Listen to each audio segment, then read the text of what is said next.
Welcome back to Yokai Hunters, where Japanese monster media meet to learn the culture behind gaming and anime's coolest characters. Alright, so for like the past month, I've had people non-stop telling me I absolutely have to look into this new shonen anime series that's apparently been taking the internet by storm. Demon Slayer, or Kimetsu no Yaiba if you're one of those galaxy brain weebs like me. So okay, for those of you who have never seen the show before, during the Taisho period when Japan really started to modernize, a boy named Tanjiro Kamado lived with his family deep in the mountains selling charcoal, when one day after coming back from selling, he discovers that his entire family's been wiped out by Oni. Yeah, I know the subtitles say demon guys, but these creatures are called Oni by name. Trust me, this is important. Anyway, turns out that Nezuko, Tanjiro's little sister, wasn't dead, but instead was transforming into a vicious Oni herself, attacking her brother in a demonic rage. However, it's discovered that Nezuko, despite being an Oni, did not fully follow the dark side, displaying human thought, emotion, and even attempting to protect Tanjiro from a would-be assailant.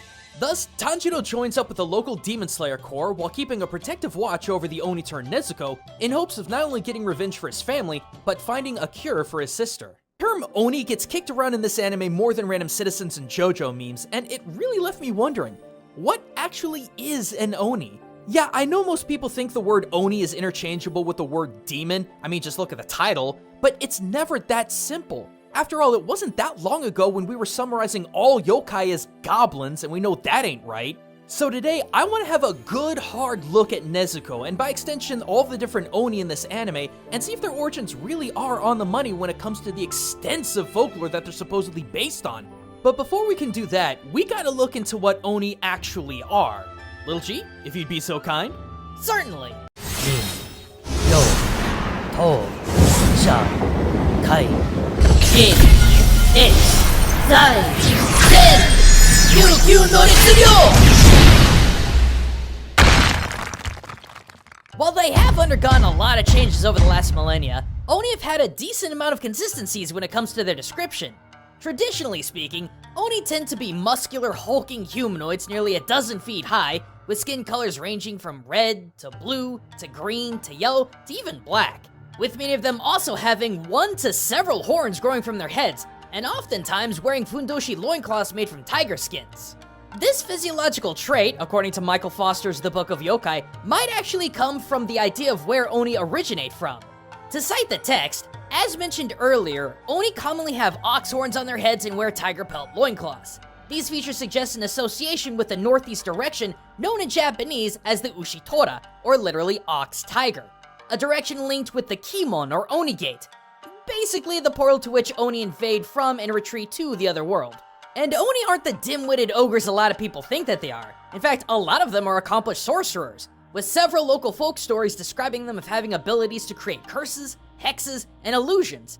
And some legendary Oni also had the magical ability to hulk up into hideous forms. Legendary Oni Shuten Doji was said to be the size of a buff human, but when night rolled around, he had the power to swell to 10 feet of bulk with a truly hideous disposition. Now, despite predominantly being presented as male, there are also female Oni as well called Kijo, which means, well, female Oni. While they weren't nearly as strong as their male counterparts, Kijo made up for their lack of physical prowess by being exceptionally gifted with magics more potent than their male counterparts. But the one thing that was uniform to all Oni was their razor-sharp claws sprouting from their hands, 4 massive fangs that line their teeth, and their ravenous appetite for human flesh. Now, I'm sure already you're seeing a lot of similarities between Demon Slayer's brand of Oni like Nezuko and traditional folklore Oni. Claws? Check. Fangs? Check. Ox horns? Check. Ravenous appetite for human flesh? Check. Ability to get swole? Ooh, that's a check. Superpowered Kijo magic? Oh yeah, that's a double check. But here's the kicker, gang. There's a lot of core rules about Oni and Demon Slayer that absolutely do not mesh with Oni folklore. In fact, if we didn't know any better, based on the first couple of episodes, we'd think this shonen series was about vampires. I mean, think about it. In Demon Slayer, Oni spontaneously combust and evaporate in sunlight, right? So do vampires. They can also only be killed by decapitation from blades made from specific tamahagene steel, right? Well, if the Greek story of Ambrogio and Artemis is to be believed, so do vampires with blades of silver. Demon Slayer Oni are also warded away and even killed with a particular plant, Fuji no Hana. And vampires? While it isn't so much a flower as it is a vegetable, vampires are also warded away and even killed with a specific plant, garlic. Last but not least, in Demon Slayer, humans are transformed into Oni by being exposed to other Oni, whether it be a bite, a cut, or a transfer of blood. Guess what? So do vampires. And honestly, that last one's kind of a big deal, because that which makes an Oni so horrible and terrifying is how they're made. Similarly to Demon Slayer, Oni of folklore were, in fact, once human. But rather than being bitten or exposed to Oni blood, people in folklore turned into Oni because of their own evils. Case in point, let me go back to the legendary Oni I mentioned earlier, Shuten Doji. Once born a boy over 1,000 years ago in modern-day Shiga, he was blessed with both incredible physical power, but also impeccable wit. But rather than being loved for his gifts, he was shunned for being so abnormal, and he in turn shunned society, earning him the name Shuten Doji, or Little Drunkard. One night during a festival, Shuten donned an Oni mask and began pranking people by scaring them, only to later discover in horror that he had actually fused with the mask. Fleeing into the mountains, Shuten was corrupted physically to show what his heart had become, an Oni. Now living on the edge of society, stealing and murdering, an inhuman monster on the periphery. The same also goes for women. They didn't just become Kijo from blood, but rather their own negative, inhuman emotions.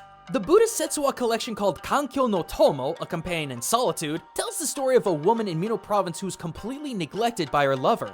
Broken-hearted, she stopped eating altogether and withdrew into seclusion.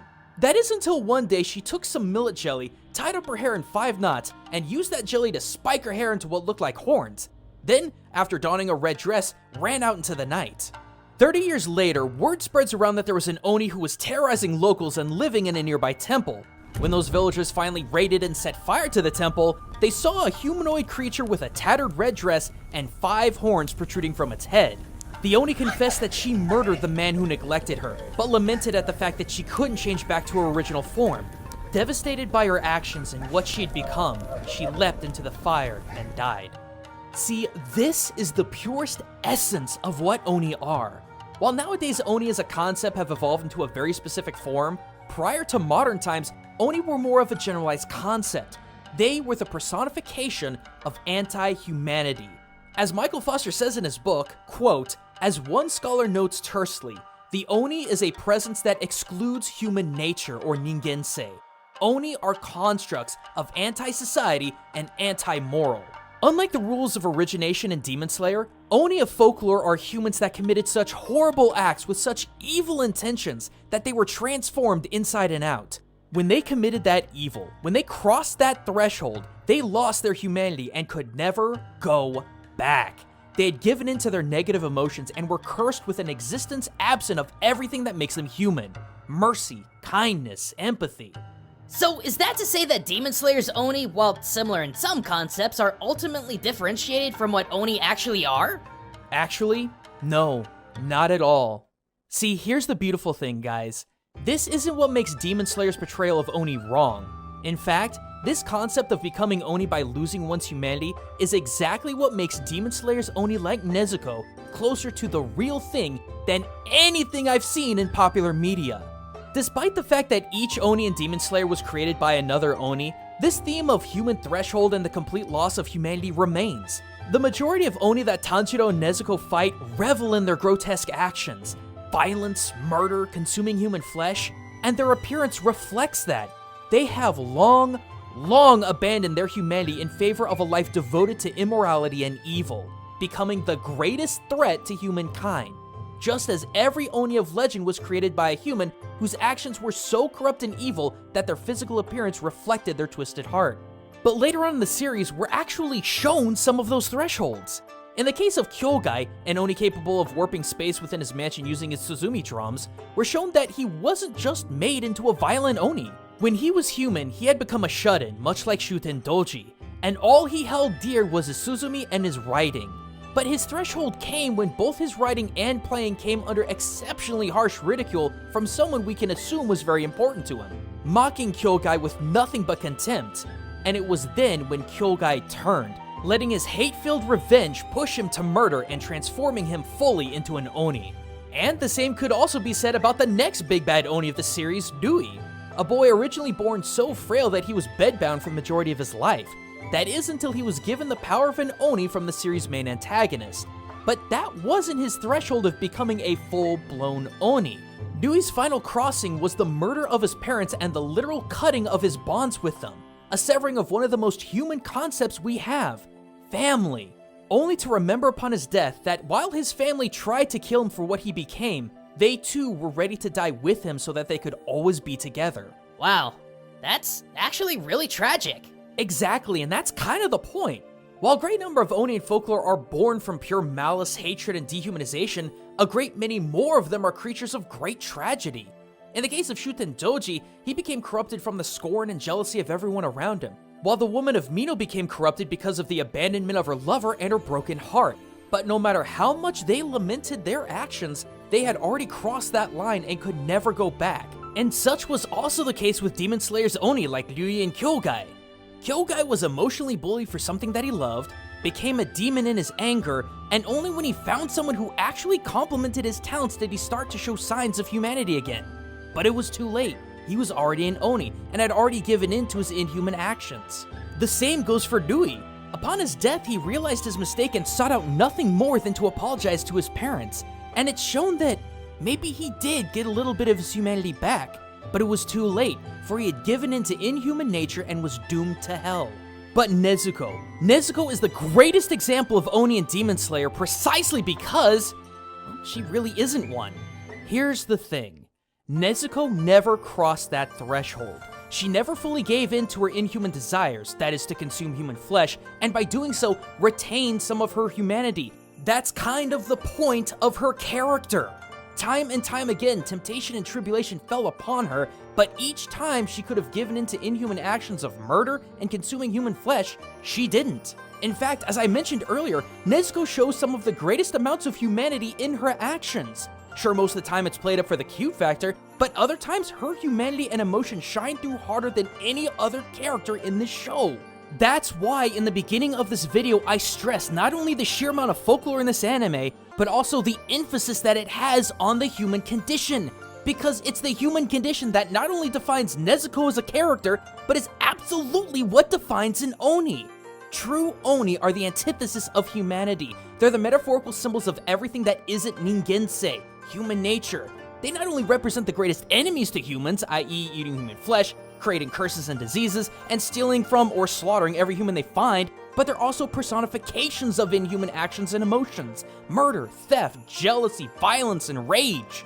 But little Nezuko never gave in to those emotions and actions that would have pushed her over the edge. Having never crossed that threshold, she was able to retain what humanity she had left, and now she actively punishes these Oni that personify inhumanity just as the Oni of Jigoku punish the wicked souls that are sent there. So in a very real sense, the origins of Nezuko, her transformation into a partial Oni, her battle to retain her humanity, and her journey to slay the living embodiments of inhumanity is precisely why she's one of the greatest examples of true Oni I've ever seen in my life. It's not just the fangs, the claws, the horns, the magic, and the desire to eat humans, but rather the pure fundamental concept of what an Oni is dating all the way back to the Heian period of 710.